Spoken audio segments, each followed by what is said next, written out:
There's nothing like HIV.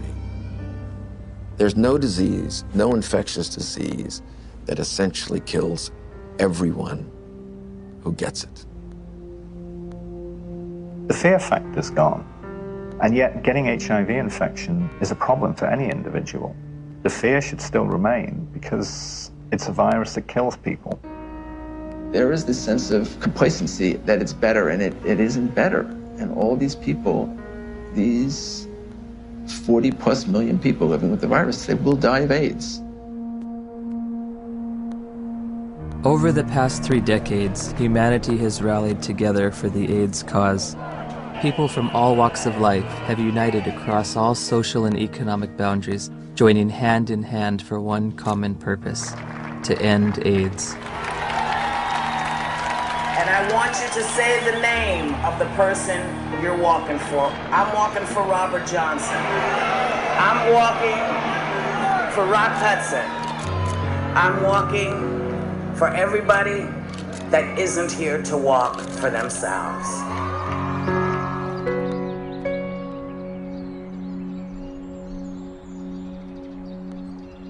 The statistics are growing, all except for one. That's the amount of people cured, and it's still 0. In theory, we could cure AIDS on a piece of paper. Maybe someday it'll come. I can't say when. Despite all the major progress we have in chemotherapy of those patients, none of these patients got rid of the virus. I don't think the pharmaceutical industry is very interested or invested in a cure. You know, I don't mean to be too cynical, but the reality, I think, is that, you know, the situation they've got now, which is lifetime treatment with expensive drugs, that kind of suits them pretty well. A cure is going to require some very tricky and sophisticated molecular biology, and I frankly don't see it happening. Ever? Ever.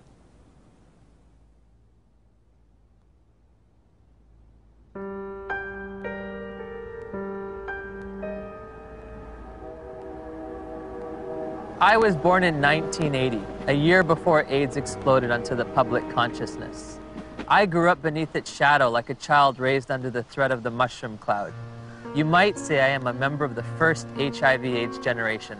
I've never known a world without it. This film is an account of my journey through the shifting sand surrounding HIV/AIDS. AIDS has been front-page news for nearly 30 years. Yet how much do any of us really know about HIV and AIDS?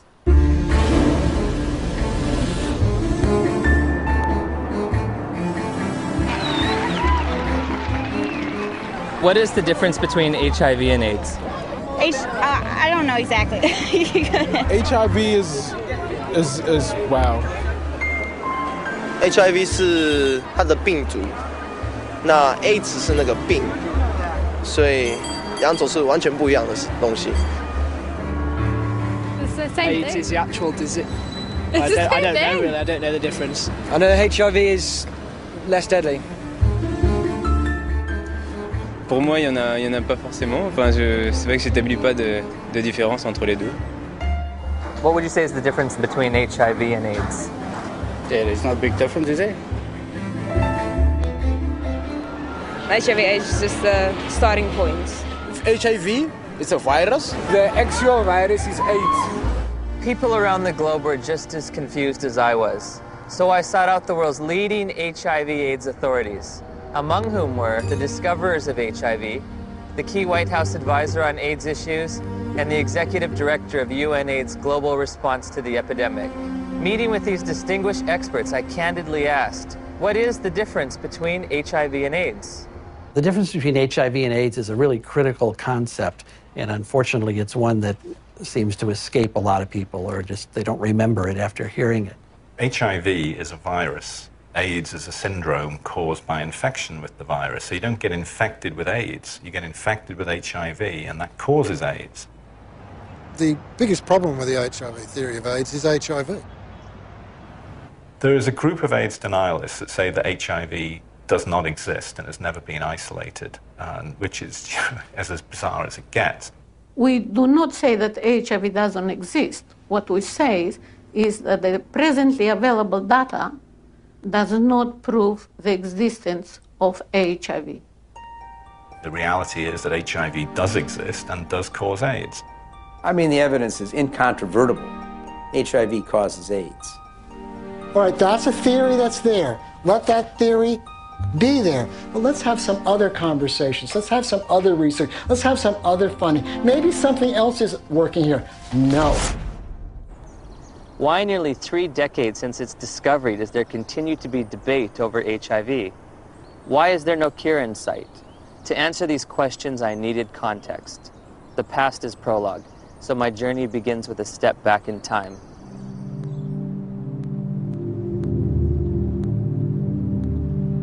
The National Center for Disease Control is reporting more cases of 2 rare and deadly diseases found in homosexual men. There is no apparent explanation for the outbreak.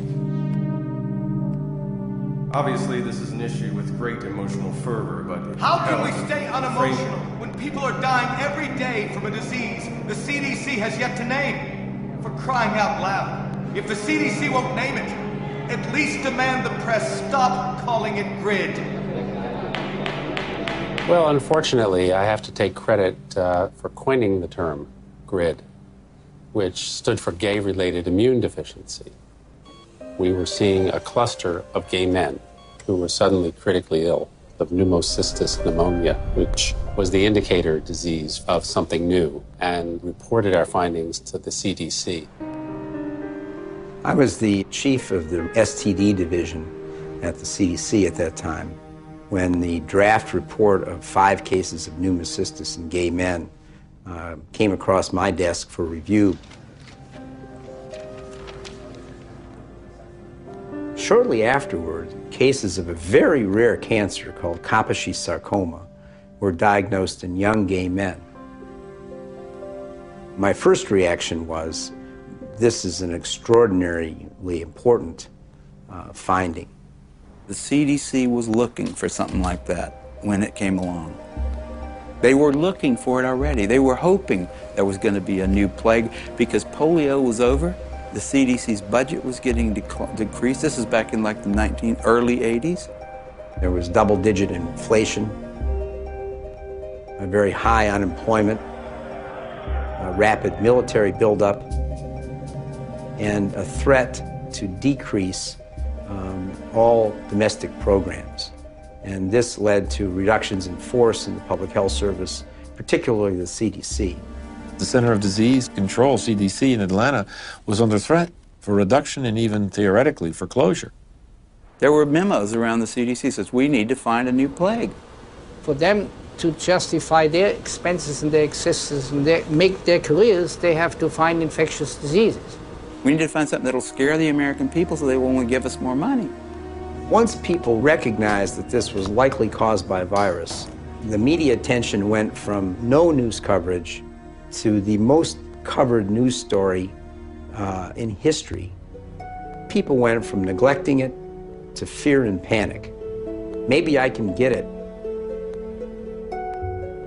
All of a sudden, AIDS was a very fundable project, and I suppose the psychology they worked on was the fact that they thought, well, in Congress, essentially this is white, straight, heterosexual men who are the congressmen, and if they feel they can't fuck around without being worried about AIDS, they're going to let the dollars out. And it worked. Suddenly there was a lot of money available for anybody who wanted to study HIV. And nobody ever looked back and said, why do we want to study HIV? Bob Gallo said on television, causes AIDS. The evidence shows that this disease is not merely confined to the gay community. I motion to call the disease Acquired Immune Deficiency Syndrome, AIDS.